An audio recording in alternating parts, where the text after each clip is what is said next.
Every year, I have to fill the woodshed with wood. It's a daunting task. I don't feel like finishing today. So I think instead, let's take a break. Let's go out in the woods and find some adventure. The fall colors are out. There's got to be something better than this. So I'm using the Oregon Gazetteer. It's one of my favorite things to start my adventures. And I open it up, and this is the section that we live in. This is obviously the Oregon coast. Portland's way off the map. Forest Grove starts about right there. We live right up in this area. And if you look not too far away from us is a place called Idiotville. Now, if there isn't a place that deserves to be checked out more than Idiotville, I don't know what it would be.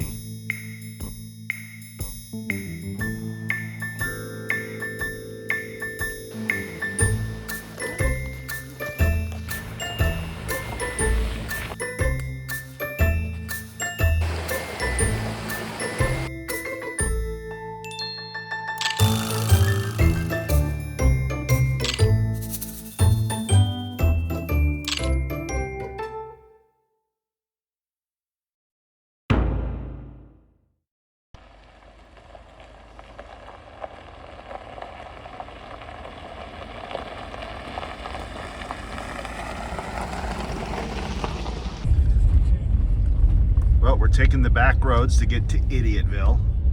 Guess who's taking us to Idiotville? Sophie. I can't think of a better person. Sorry, there's a theme going on here. She is definitely getting her hours towards her driver's license.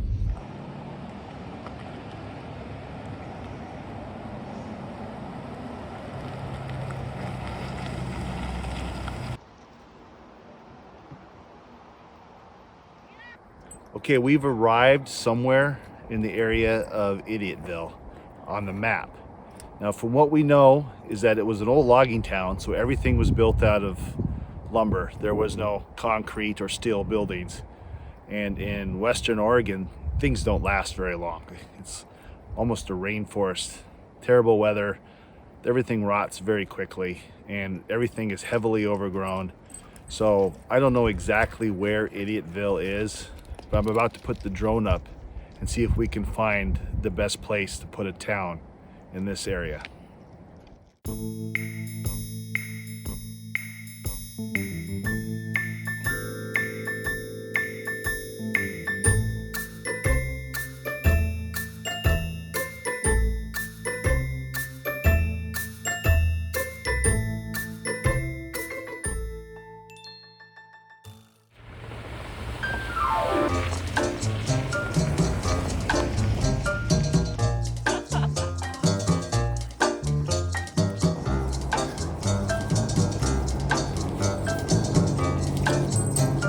Looks like we found an old deer stand.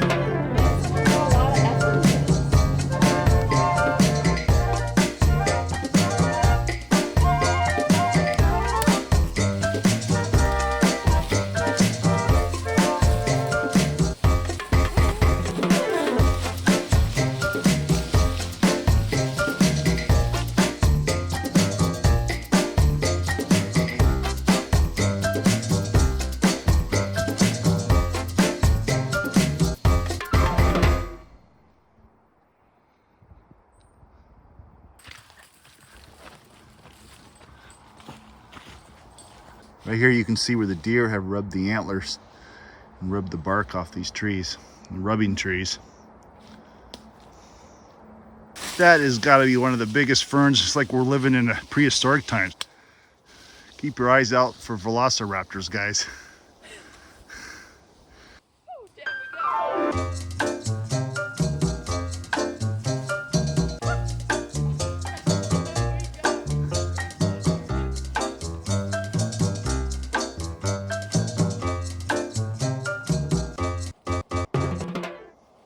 Well, we know they did some logging here.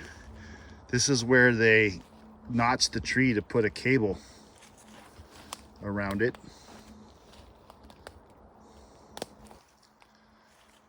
This was for a yarding or for a logging operation, and the cable must have been off in that direction down the hill.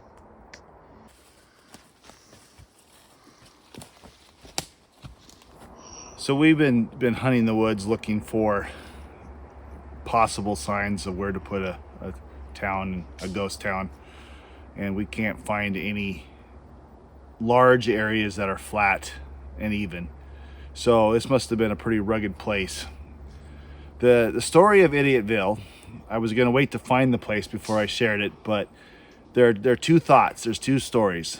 First one is that Tillamook fire, so the basically between Gales Creek and Tillamook burned these huge fires. They're like almost 350,000 acre fires.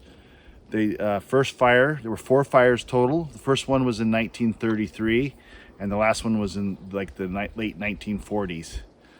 During that time, the first fire started, it burned the whole mountain. All that was left were these burning sticks left for trees, and those trees were very valuable, and especially with the potential war coming with the Europe and Japan, that they needed the lumber. So they had to salvage all this lumber, and they had to go out into the woods to get it. So it was a 2-day trip from Portland or from the coast to get out here to work. And people in Portland and the coast said anybody that came out here to work must be an idiot. And that's why it became known as Idiotville. Now, there's another story that we've heard, was that they were out here working after the first fire, and the second fire started to burn that dry, dead timber, that died in the first fire, burned over, and they told the people of this settlement, this logging settlement, to evacuate, and they refused. The whole settlement refused to evacuate, and they said that they were idiots for not evacuating. But there's no recorded record of the settlement burning down, and so the name is on the map. I also heard at one time that they were going to build a correction facility in the 1950s somewhere in the Coast Range, and this spot was initially picked to build a correctional facility, but the governor says there's no way we're going to build a prison at Idiotville. That just makes no sense. So that was scrapped. They didn't start a prison or build a prison in Idiotville. So we're going to keep looking, but that's the story behind this place. And if we find something, we'll definitely share it.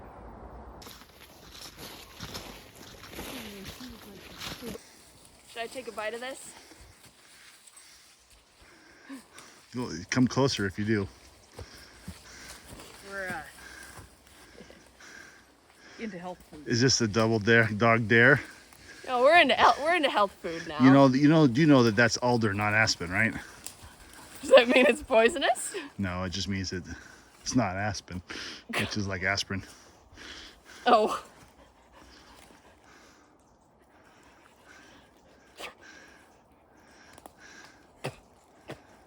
Does it taste like some of that homemade granola? Yeah, oh yeah. No, it just tastes like paper. Too rarely before seen female Bigfoot.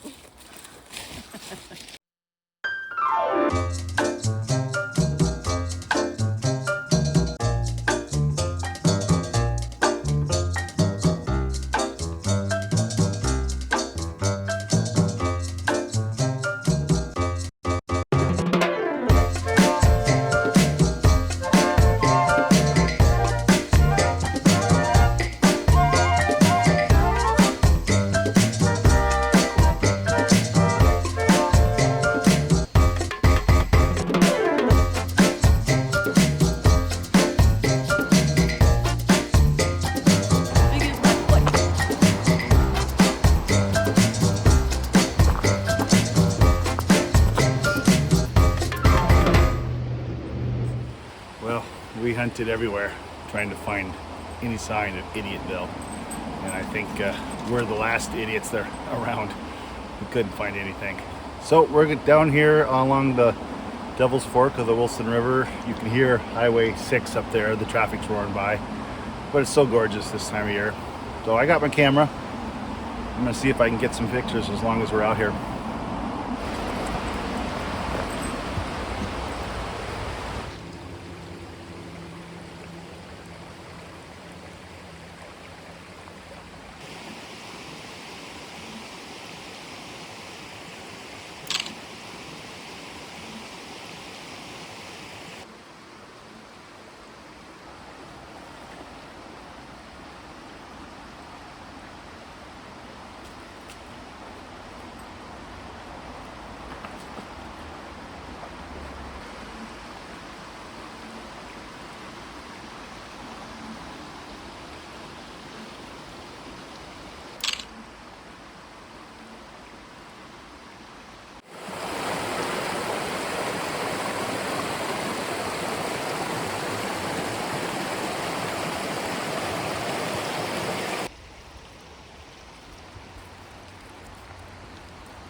Right behind me is Idiot Creek.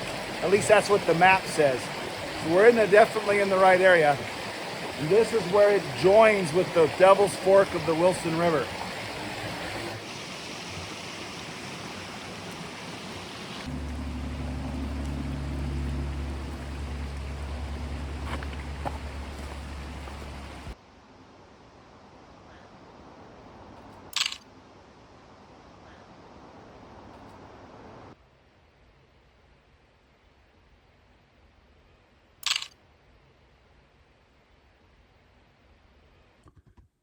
So it went and got dark on us really fast, and we've kind of done taking pictures. So the girls are loading up and we're about to head home.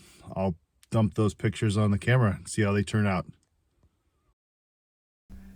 Okay, this first picture is of the stream, and of course it's another long exposure. It's a busy picture.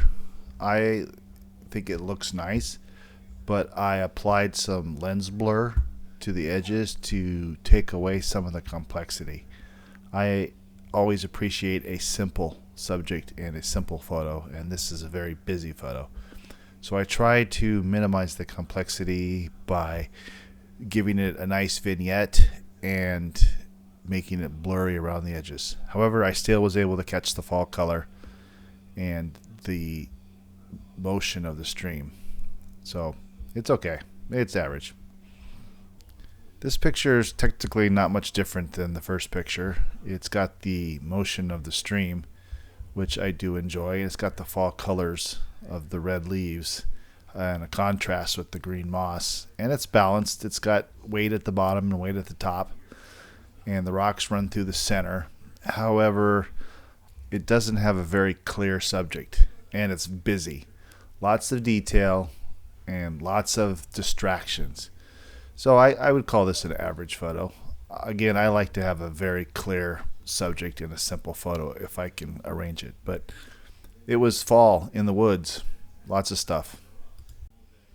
And this picture is just more of the same. What I would like to note that I did to try to make this picture more interesting is I added a tilt shift, which is a technique where you blur the top and the bottom like it's a macro lens taking a picture of a close-up. Even though that is not what actually happened, it kind of gives the image a little more of a surreal feel, which is a bit of a magical feel. But again, another average Western Oregon stream picture. So it's good, but it's not my favorite. Okay, this picture I like a lot better. I admit that I punched up the reds that were natural in the needles on the ground to give it a surreal red path look. But it's a lot more simple that way. And the darkness of the trees, they're balanced. There's like an equal weight on the left side as the right side with the path down the middle. I like this picture. I think this one's probably my favorite of the night. Okay, this is another one of those pictures where I definitely color graded it strongly. I punched up the reds and the greens, and I definitely dropped the contrast and the color on the gray areas of the photo to make them more dark. I wanted striking color, but it was a strange night. It's always strange taking pictures in the woods at the fall. There's just beauty everywhere, but it's impossible to get a good picture because everything is just complicated and just splashes of color with no organization and no clear, distinctive look. So I did my best. This was an attempt to find something simple to take a picture of that would still capture the feeling of fall, but without just overwhelming you with details. And it was close, but not quite there. However, the colors are striking, and the mood, it has a mood, a very dark and fall-like mood. And this is the last picture that I tried to save. I just didn't take a ton for all the reasons that I outlined in the earlier photos. It was a fun adventure, though. I enjoyed trying to find Idiotville, and I would go back there and explore around and maybe get lucky. It'd be neat to have a metal detector and see if you could pick up nails or old equipment or saw blades or something underneath the jungle floor. So it'd be fun, but sure heck beat chopping and cutting up firewood all day. It was a great Sunday afternoon, and it was a good time of rest, so much better than the work that I should be doing. Thank you for tuning in to our silly video. We had a lot of fun today looking for Idiotville. Tune in for future videos from Average Guy Photography.